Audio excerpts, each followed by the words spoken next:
नमस्कार दोस्तों, dark stories Hindi में आपका स्वागत है। यदि आप भूत प्रेतों, तांत्रिकों और डरावनी कहानियों में रुचि रखते हैं तो हमारी और भी कहानियाँ सुने, वह भी आपको ज़रूर पसंद आएंगी। अगर चैनल को सब्सक्राइब करेंगे तो आने वाली कहानियाँ भी आप तक पहुँच जाएंगी। तो चलिए आज की कहानी शुरू करते हैं। संजना और रंजीत आज बहुत खुश थे। उनकी नई नई शादी हुई थी और उन्होंने एक बहुत बड़ा घर खरीदा था। रंजीत एक बिल्डिंग कॉन्ट्रैक्टर था, तो बड़ी बड़ी कंपनियों के लिए बिल्डिंग्स खरीदने और बेचने के कॉन्ट्रैक्ट्स वह ही देखता था। तभी एक दिन उसकी नज़र एक ऐसे कॉन्ट्रैक्ट पर पड़ी जिसमें एक घर को सामान्य से बहुत कम कीमत पर बेचा जा रहा था। यह घर शहर से दूर समुद्र किनारे एक पहाड़ी पर था। उस इलाके में बहुत कम घर थे और बहुत दूर दूर भी थे। यह एक बहुत सुंदर घर था और बहुत बड़ा भी। रंजीत ने इसे देखते ही पसंद कर लिया और कुछ ही दिनों में इसको खरीद लिया। अब रंजीत और संजना इस घर में शिफ्ट हो गए थे और दोनों बहुत खुश थे।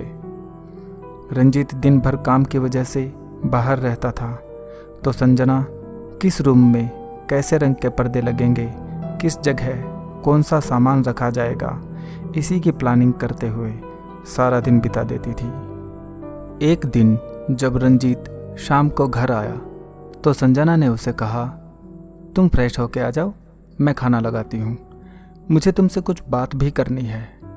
रंजीत ने कहा, बोलो ना, क्या बात है? तुम पहले फ्रेश हो जाओ, फिर बात करते हैं। संजना हंस के बोली, ठीक है, मैं आता हूँ, रंजीत ने कहा। फिर जब दोनों खाने के टेबल पर बैठे तो रंजीत ने कहा, तुम कुछ कहने वाली थी ना? संजना ने कहा, हाँ, आज मेरे साथ एक अजीब बात हुई। आज जब मैं खिड़की के शीशे साफ कर रही थी तो एक बूढ़ी औरत बाहर खड़ी होकर मुझे हैरानी से देख रही थी। शायद वह पड़ोस में ही रहती है।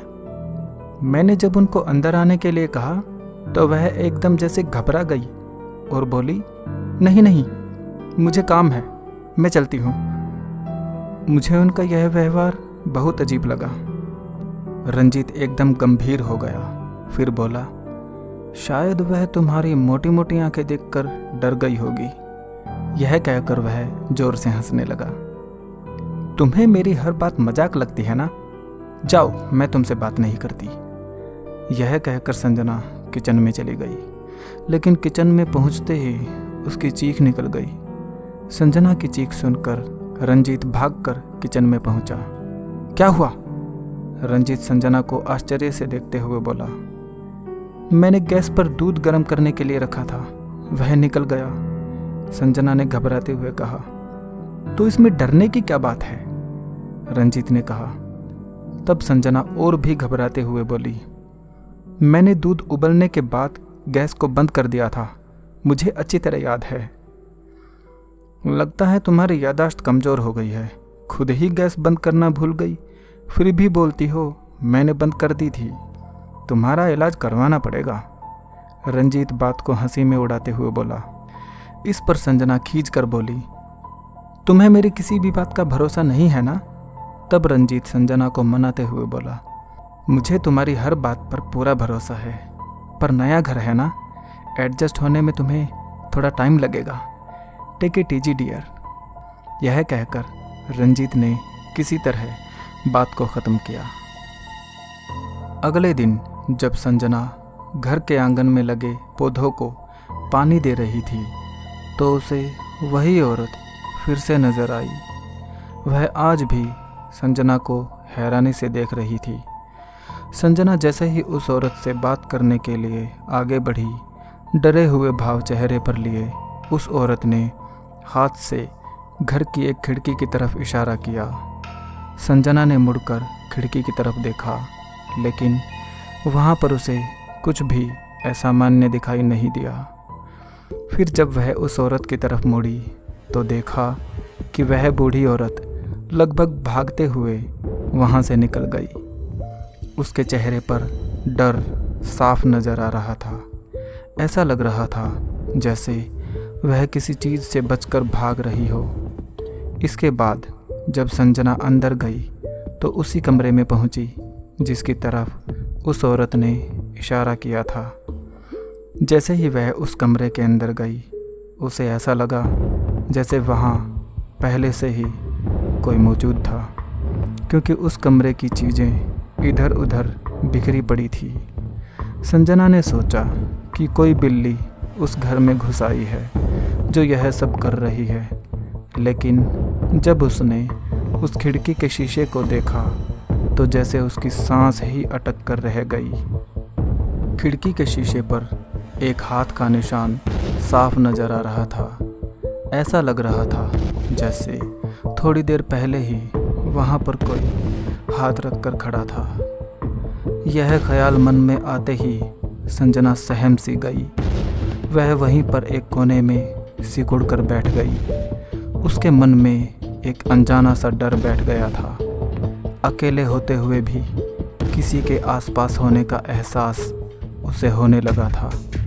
उसे लगने लगा था कि उसके घर में उसके और रंजीत के अलावा कोई तीसरा भी है। अगले कुछ दिन संजना और रंजीत को हॉल से गुजरते हुए ऐसा महसूस हुआ कि जैसे कोई बोल रहा हो। जब रंजीत ने ध्यान दिया तो पता लगा हॉल की दीवार में से किसी के बात करने की आवाज़ आती है, जैसे दो लोग आपस में बात कर रहे हो।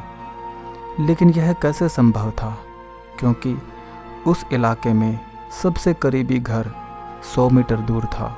फिर यह किसकी आवाज़ दीवार में से आ रही थी?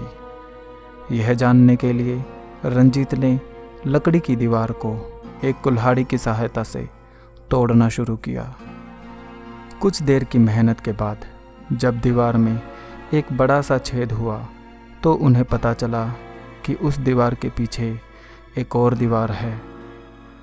यह देखकर रंजीत की उत्सुकता उस दीवार में और बढ़ गई और उसने जल्दी जल्दी कुल्हाड़ी चलानी शुरू कर दी। कुछ देर बाद जब पीछे वाली दीवार साफ दिखाई देने लगी तो उसे वहाँ कुछ ऐसा दिखा जिसे देखकर वह चौंक गया। वहाँ ऐसा कुछ था जिसे वहाँ नहीं होना चाहिए था। वहाँ एक बहुत पुराना फ़ोटो टंगा था जिसमें एक बच्चा और एक औरत थी। शायद यह उसकी माँ थी। तो क्या यह दोनों ही आपस में बात करते थे? यह सोचकर रंजीत सिर से पांव तक सिहर उठा। कुछ देर तक वह स्तब्ध सा खड़ा उस फोटो को देखता रहा। फिर कुछ सोचकर उसने वह फ़ोटो वहाँ से उतारकर अपने पास रख ली। इसके बाद टूटी हुई दीवार को फिर से दुरुस्त करवाया गया और उसने वह फ़ोटो घर के हॉल में एक जगह टांग दी। इसके बाद उस दीवार से आवाज़ आनी बंद हो गई।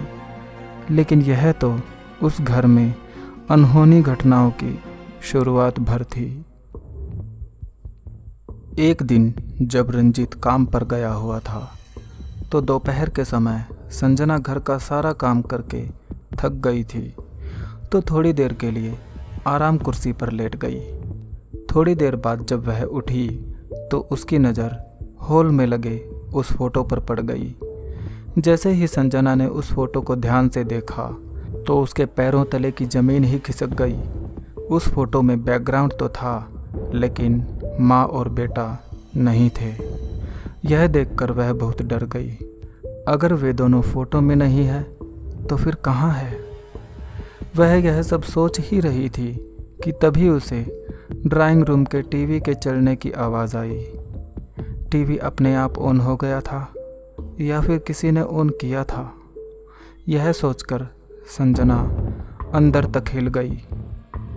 संजना हॉल में रखा हुआ डंडा उठा लेती है और दबे पांव डरते डरते ड्राइंग रूम की तरफ बढ़ती है।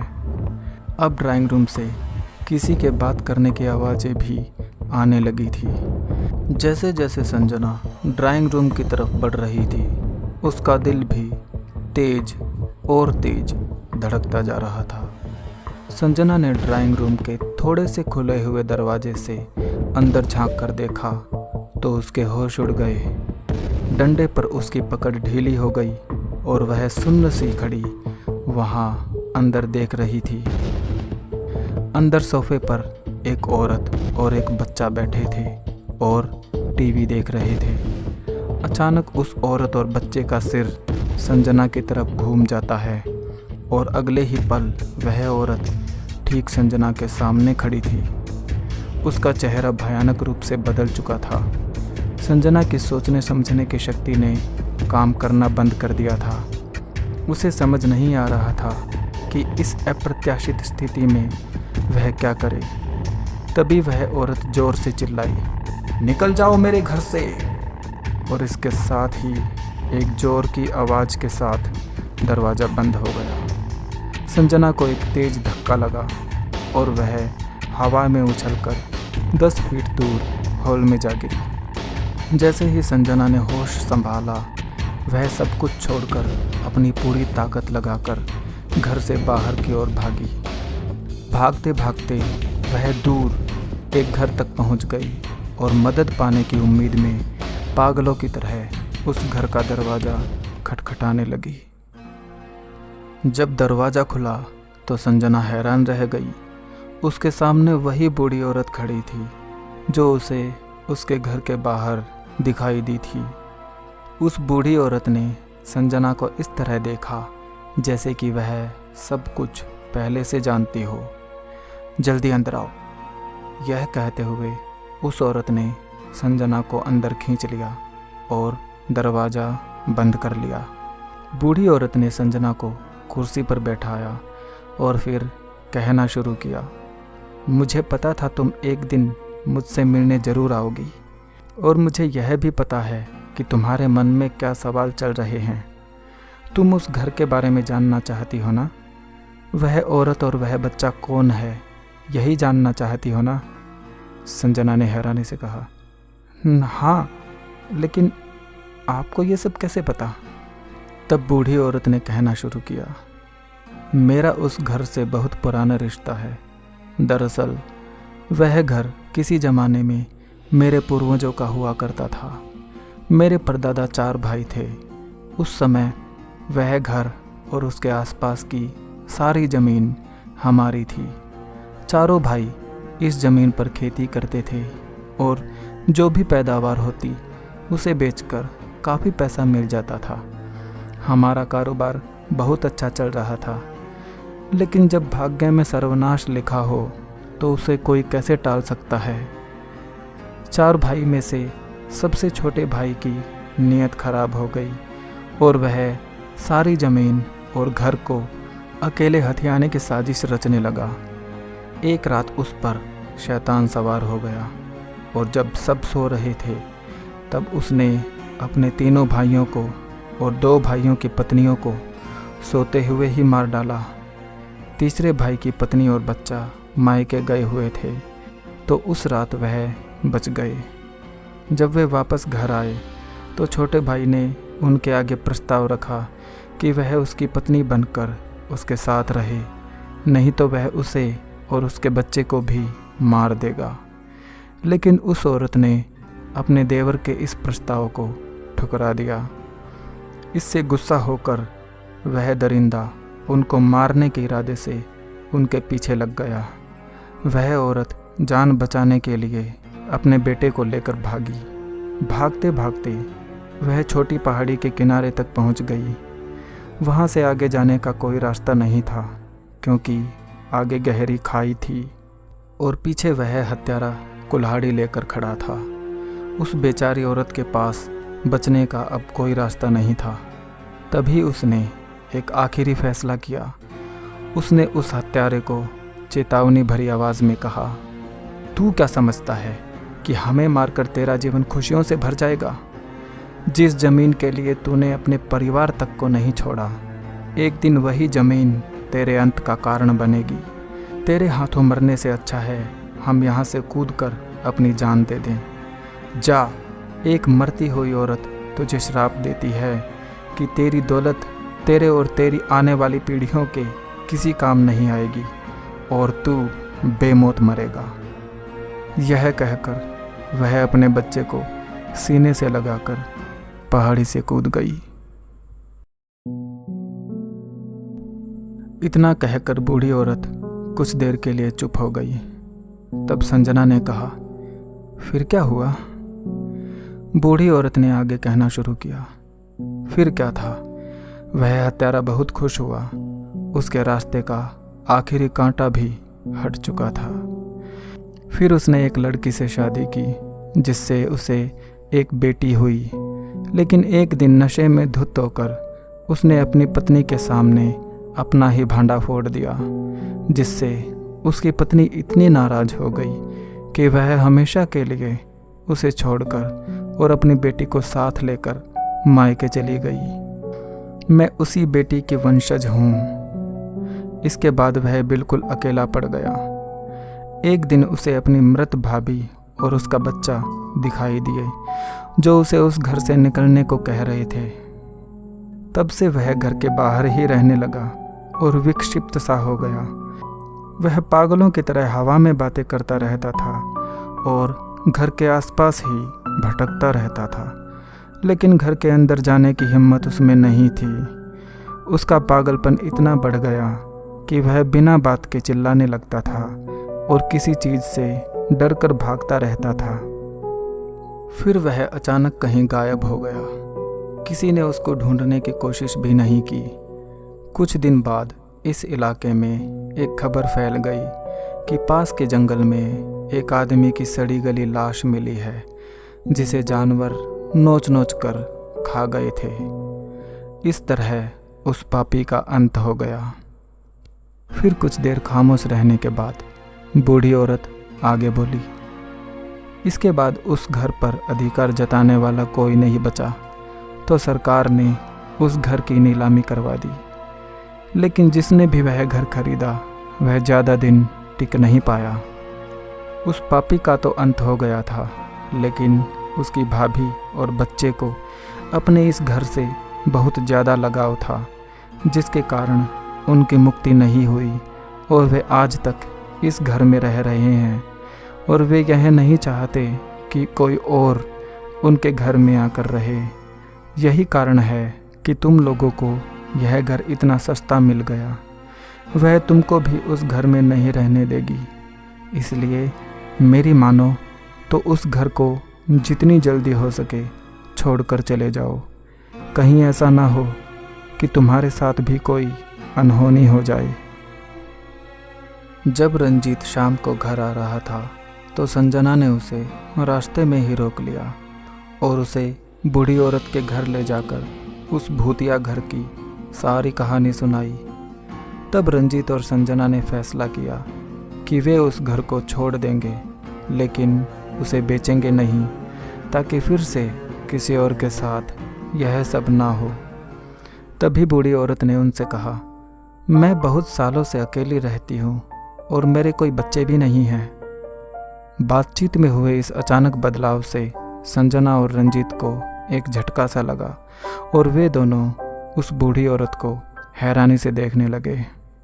अचानक वह बात को पलटते हुए बोली, जब तक तुम लोग उस घर को खाली नहीं कर देते तब तक यहाँ रह सकते हो। और मेरे घर के पीछे मेरा 2 कमरे का एक छोटा सा घर है, वह भी खाली। इससे पहले कि वह कुछ और बोलती, संजना ने आगे बढ़कर उस बूढ़ी औरत को गले से लगा लिया और कहा, आपका यह एहसान हम कभी नहीं भूल पाएंगे माँ जी।